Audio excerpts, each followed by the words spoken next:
রব বলে বান্দা দুইটা ভিক্ষার হাত আমার দিকে তুলে দে, আমি আল্লাহ তোর চাওয়াও পূরণ করব, তোর হাতকে এমন ভাবে রহমত দিয়ে ভরপুর করব, সেই রহমতের হাতটা তুই মুখের মধ্যে মেখে নে, রহমত তোর চেহারায় লেগে যাবে, তোর মাথাকে আমি আল্লাহ কোথাও ঝুঁকাতে দিব না। যার দিল নবীর প্রেম নিয়ে রবের দরবারে ঝুঁকে যায়, ওয়াত ইজ্জু মানতাশা, ওয়াত ইজ্জু মানতাশা, ওয়াত ইজ্জু মানতাশা, রব তাকে সর্ব জায়গায় ইজ্জত দান করেন। সুবহানাল্লাহ।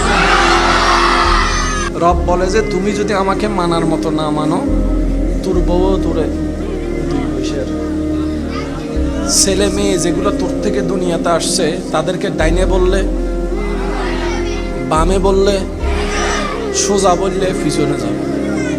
আর তুই যদি আমি রবকে খুশি করে চলতে পারস, আমি বলতে থাকবো, আপনারা শুধু সুবহানাল্লাহ বলতে পারবেন ইনশাল্লাহ।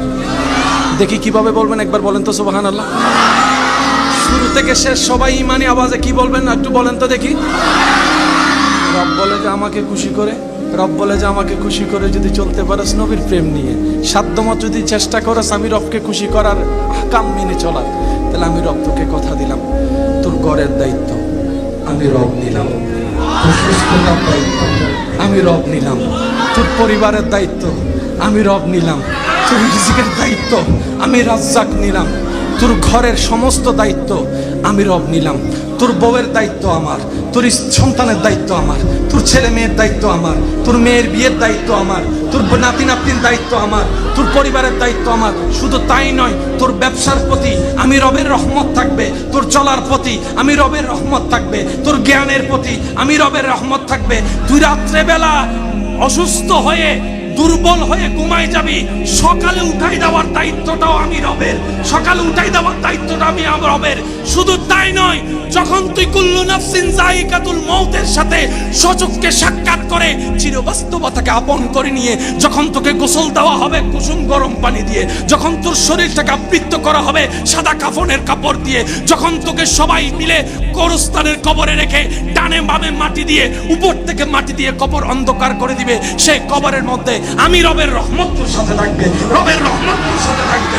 শুধু তাই নয় বান্দা, তাই নয় বান্দা, ইজা জুলজিলাতিল আরদু জিলজালাহা ওয়া আখরাজাতিল আরদু আসকালাহা ওয়া ক্বালাল ইনসানু মা লাহা, যেদিন পৃথিবী ধ্বংস হয়ে যাবে আমি রবের হুকুমে সবাই হাসরের ময়দানে ইয়া নফসি স্লোগান নিয়ে আসবে, কেউ কাউকে চিনবে না, আপন থাকবে না, রক্তের বন্ধন থাকবে না, প্রিয় বলতে কোনো শব্দ থাকবে না, ভালোবাসার কোনো অস্তিত্ব থাকবে না। যেদিন তুই হবি বেসাহারা, নফসি নফসি নফসি করবি, তখন আমি আল্লাহ তোকে রহমতের মাধ্যমে স্মরণ করব, তোকে রহমতের মাধ্যমে স্মরণ করব।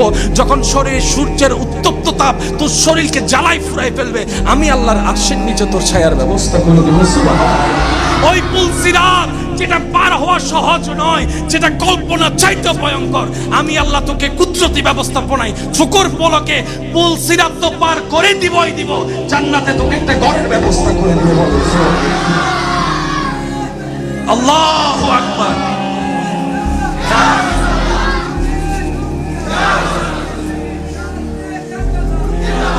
উচ্চ আওয়াজ একবার বলেন মারহাবা, আরেকটু জোরে বলেন না মারহাবা।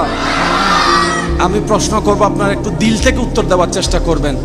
আমাদের একজন আল্লাহ আছে, আমাদের একজন রব আছে, আমাদের একজন প্রতিপালক আছে, আমাদের একজন মালিক আছে। তিনি সবকিছু দেখে, তিনি সবকিছু দেখে। আচ্ছা, তিনি সবকিছু শুনে, তিনি বান্দার ডাক শুনে, তিনি বান্দার মনের কষ্ট জানে, তিনি দিতে পারে। ওনার ভান্ডারে কোনো কমতি আছে? ওনার ভান্ডারে নাই বলতে কোনো শব্দ আছে? উনি দিতে কি কোনো কিপটামি করে? উনি দিতে কি কোনো আপন পর বিবেচনা করে? দেওয়ার ক্ষমতা আছে, বাহিরে দিতে পারে, ভিতরে দিতে পারে, পাহাড়ে দিতে পারে, সাগরে দিতে পারে, মাটির ভিতর দিতে পারে, হাসরে দিতে পারে। এমন একজন রব যার অন্তরে থাকে, তারা টেনশন কি? সেজন্য আপনার আমার হাজার কিছু থাকার পরও ঘুমের ওষুধ খেয়েও ঘুম হয় না টেনশনে। আর কারবালার ময়দানে ইমাম হোসেন সুন্দর করে ঘুমাচ্ছেন, আনন্দের সাথে ঘুমাচ্ছেন, শান্তির সাথে ঘুমাচ্ছেন। উনি বলে আমার রব আছে, রব আছে, রব আছে। যে এখান থেকে বলতে পারবে আমার একজন আছে, প্রত্যেকটা কিছুর একটা নির্দিষ্ট সিস্টেম আছে। আপনি আমি মানি না মানি, সিস্টেমের বাইরে যাওয়া যায় না। আম গাছে কখনো জাম আশা করা যাবে, এটা সিস্টেম। এটা কি? একটু উত্তর দিতে হবে, এটা কি? আপনি ক্যামেরা দিয়ে কখনো মাইকের কাজ করতে পারবেন, এটা কি? সিস্টেম। এটা কি? সৃষ্টি জগত ঠিক তেমনি ভাবে রব্বুল আলামিনের দেওয়া কিছু সিস্টেম আছে। আল্লাহ চাইলে পারতেন না আজকে বিয়ে হলো কালকে বাচ্চা হওয়া? শুনি না পারতেন? ইন্নাল্লাহা আলা কুল্লি শাইইন কাদির, কুন ফায়াকুনের অধিকারী হও বললেই যিনি হয়ে যায় সব। কিন্তু তিনি সিস্টেম করে দিয়েছেন, সেটা কনসিভ হওয়ার মাধ্যমে 1 মাস 2 মাস 5 মাস 7 মাস যাওয়ার পরে, কারো 9 মাসে ডেলিভারি হয়, কারো 6 মাসে 9.5 মাসে হয়, কারো 10 মাসে হয়, কারো 10 মাস 10 দিনে হয়। আওয়াজ একটু বড় করে দিতে হবে। সিস্টেম কার? বলেন না, সিস্টেম কার? আর রব্বুল আলামিনের প্রত্যেকটা সিস্টেমেই হচ্ছে সৃষ্টির জন্য, বান্দার জন্য কল্যাণ কল্যাণ কল্যাণ কল্যাণ। যে শুহাদায়ে কারবালার মাহফিলে আপনার আমার অবস্থান বর্তমানে, এই জিনিসটা যখন ঘটছে আল্লাহ কি দেখে কি দেখে নেই? বলেন না ভাইয়া, আল্লাহ জানা ছিল কি ছিল না? কিন্তু তারপরও যেটা সংগঠিত হয়েছে, তৎকালীন সময়ের প্রেক্ষাপট একটা থাকলেও কিয়ামত পর্যন্ত বিশ্ববাসীর জন্য এটা নিয়ামতপূর্ণ হয়েছে। কারণ এই একটা ঘটনাই পৃথিবীবাসীকে আঙ্গুল দিয়ে দেখিয়ে দিয়েছে, পার্থক্য করে দিয়েছে হক কারা না হক কারা, রবের পক্ষে কারা, রবের বিপক্ষে কারা, জান্নাতি কারা হবে, জাহান্নামী কারা হবে। রব্বুল আলামিন কারবালা দিয়ে ডিভাইড করে দিয়েছেন। বলেন সুবহানাল্লাহ। আল্লাহর হিকমতে আঙ্গুল দেওয়ার অধিকার কারো? আল্লাহর হিকমত কামা হকুহু ভাবে বুঝার কোনো ক্ষমতা আমাদের কারো? আমরা খাওয়াইয়া বাঁচাই রাখি, আমরা খাওয়াইয়া বাঁচাই রাখি, আর রব না খাওয়াইয়া বাঁচাই রাখে। সুবহানাল্লাহ। আমি শুনি নাই। ইউনুস নবীকে মাছের পেটে আল্লাহ পাক রেখেছেন কতদিন? বলেন না, যেটা জানেন বলেন, কতদিন? ইউনুস নবীকে আল্লাহ তাআলা মাছের পেটে রেখেছেন 40 দিন। 40 দিন পর্যন্ত এই রকম বদ্ধঘরের মধ্যে অক্সিজেন আসা যাওয়ার ব্যবস্থা যেখানে নেই, সে জায়গায় উনি জীবিত ছিলেন।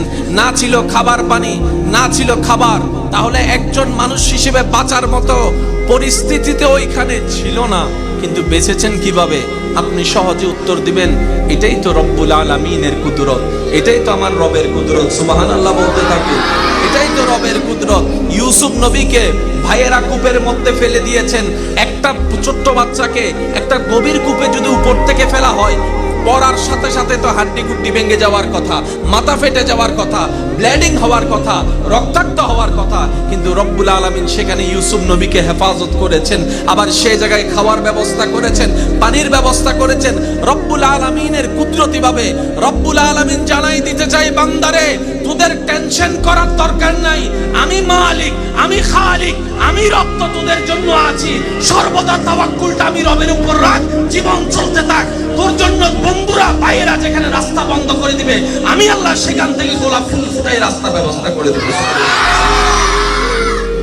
ওই রকম একজন আল্লাহ আমাদের আছে না নাই? একটু আওয়াজটা বড় করে দিতে হবে, আছে না নাই?